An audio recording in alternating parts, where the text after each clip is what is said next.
Assalamualaikum warahmatullahi wabarakatuh. Perkenalkan, nama saya Adila, NIM 19310411161. Nah, saya di sini akan menjelaskan sedikit materi tentang penyusunan teks. Nah, langsung saja. 1. Fungsi tes. Fungsi tes dapat ditinjau dari 3 hal, yaitu A. Fungsi untuk kelas. Nah, 1. Mengadakan diagnosis terhadap kesulitan belajar siswa. 2. Mengevaluasi celah antara bakat dengan pencapaian. 3. Mengelompokkan siswa dalam kelas pada waktu metode kelompok. 4. Merencanakan kegiatan proses belajar mengajar untuk siswa secara perseorangan. 5. Menentukan siswa yang mana memerlukan bimbingan khusus. 6. Menaikkan tingkat prestasi. 7. Menentukan tingkat pencapaian untuk setiap anak. Lanjut. B. Fungsi untuk bimbingan. 1. Menentukan arah pembicaraan dengan orang tua tentang anak mereka. 2. Membantu siswa dalam menentukan pilihan. 3. Membantu siswa mencapai tujuan pendidikan dan jurusan. 4. Memberi kesempatan kepada pembimbing, guru, dan orang tua dalam memahami kesulitan anak. Lanjut. C. Fungsi untuk administrasi. Nah, yang pertama itu memberi petunjuk dalam mengelompokkan siswa. Yang kedua, penempatan siswa baru. Ketiga, membantu siswa memilih kelompok. Keempat, menilai kurikulum. Kelima, memperluas hubungan masyarakat. Dan yang keenam, menyediakan informasi untuk badan-badan lain di luar sekolah. Nah, di sini hubungan dengan penggunaan. Di atas tadi sebelumnya telah disajikan sederetan fungsi tes. Waktu penyusun tes di dalam hati harus selalu diingat fungsi mana yang saat itu dipentingkan, karena fungsi yang berbeda-beda akan menentukan bentuk atau isi tes yang berbeda pula. Nah, komprehensif. Nah, sebuah tes sebaiknya mencakup suatu kebulatan artinya meliputi berbagai aspek yang dapat menggambarkan keadaan siswa secara keseluruhan, atau kecerdasan, sikap pribadi, perasaan sosial, dan sebagainya. Nah, hal ini dapat dicapai apabila tes itu merupakan rangkaian tes, misalnya dari kelas 1 sampai dengan kelas 6. Lanjut, kontinuitas. Berhubungan dengan prinsip komprehensif, maka prinsip kontinuitas mempunyai persamaan tujuan. Sebaiknya tes disusun sebagai sedemikian rupa sehingga menggambarkan kelanjutan dari awal anak memasuki suatu sekolah sampai dengan akhir kelas. Dengan demikian akan diketahui perkembangan anak itu, tidak dengan terputus. Langkah-langkah dalam menyusun tes. Nah, tentu saja setiap guru akan dengan mudah mengatakan sebagai pelajaran mana yang akan dicakup sebuah tes jika sudah diketahui tujuannya. Nah, urutan langkah yang dilakukan adalah 1. Menentukan tujuan pengadaan tes. 2. Mengadakan pembatasan terhadap bahan yang akan diteskan. 3. Merumuskan tujuan instruksional khusus dari tiap bagian bahan. 4. Menderetkan semua TIK dalam label persiapan yang memuat pula aspek tingkah laku terkandung dalam TIK itu. 5. Menyusun tabel spesifikasi yang memuat pokok materi aspek berpikir untuk diukur beserta imbangan antara kedua hal tersebut. 6. Menuliskan butir-butir soal berdasarkan atas TIK yang sudah dituliskan pada tabel TIK dan aspek tingkah laku yang dicakupnya. Kita lanjut kecenderungan yang ada pada guru-guru beberapa waktu lalu. Nah, pengukuran ranah kognitif hanya ditekankan pada 3 aspek. Yang pertama yaitu ingatan, pemahaman, dan pengaplikasian atau aplikasi.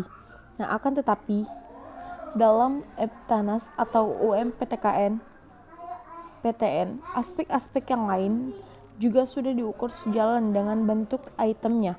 Nah, penyusunan item yang paling mudah dilakukan adalah pengukuran aspek ingatan. Nah, untuk aspek-aspek lain, walaupun dikehendaki dalam usaha masuk ke dalam kategori pemahaman dan aplikasi setelah Setelah diperiksa, kemungkinan besar juga masih bersifat ingatan titik-titik. Nah, itulah sebabnya dalam tulisan ini akan dikemukakan cara-cara item mengenai setiap aspek beserta contoh-contohnya. Soal ingatan. Hampir tidak ada kesulitan bagi para guru untuk membuat item mengenai ingatan, baik bagi soal untuk uraian maupun objektif. Nah, pertanyaan ingatan adalah pertanyaan yang jawabannya dapat diberi dengan mudah pada catatan atau buku. Nah, pertanyaan ingatan biasanya dimulai dengan kata-kata mendefinisikan, mendeskripsikan, mengidentifikasikan, mendaftar, menjodohkan, menyebutkan, menyatakan, dan memproduksikan.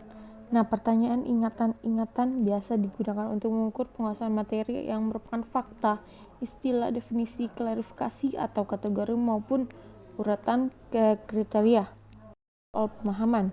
Nah, apabila soal ingatan dapat dijawab dengan melihat buku atau catatan, tidaklah demikian untuk soal pemahaman. Untuk menjawab pertanyaan pemahaman, siswa dituntut hafal suatu pengertian, kemudian menjelaskan dengan kalimat sendiri, atau siswa memahami dua pengertian atau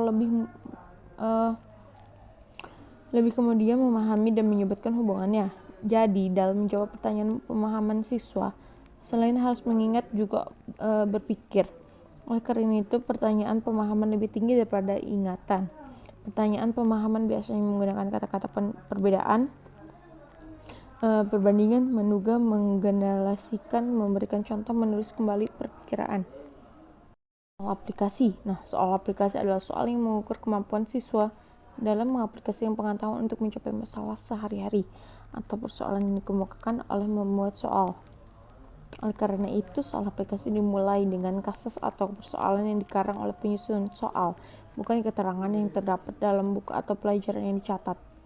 Nah, kata-kata yang ditunjukkan dalam soal aplikasi atau kemampuan yang dituntut antara lain mengubah, menghitung, mendemonstrasikan, menemukan, memanipulasi, memodifikasi, menghubung, menunjukkan, dan mengubah. Ada soal analisis. Nah, soal analisis adalah soal yang menuntut kemampuan siswa untuk menganalisis atau menguraikan suatu persoalan untuk mengetahui bagian-bagiannya.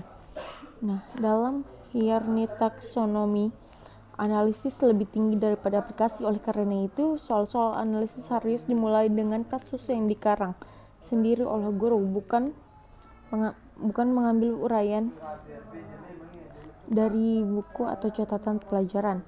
Kata-kata yang digunakan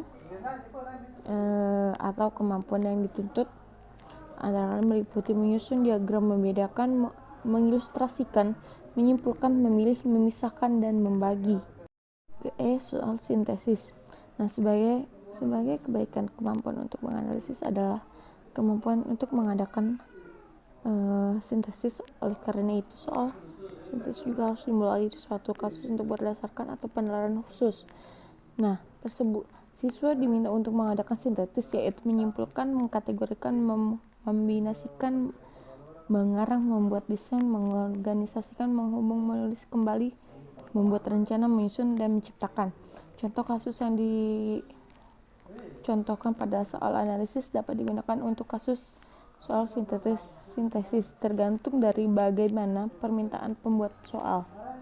Soal evaluasi. Soal evaluasi adalah soal yang berhubungan dengan menilai, mengambil kesimpulan, membandingkan, mengkritik, mendeskripsikan, membedakan, menerangkan, meneruskan, dan menafsirkan.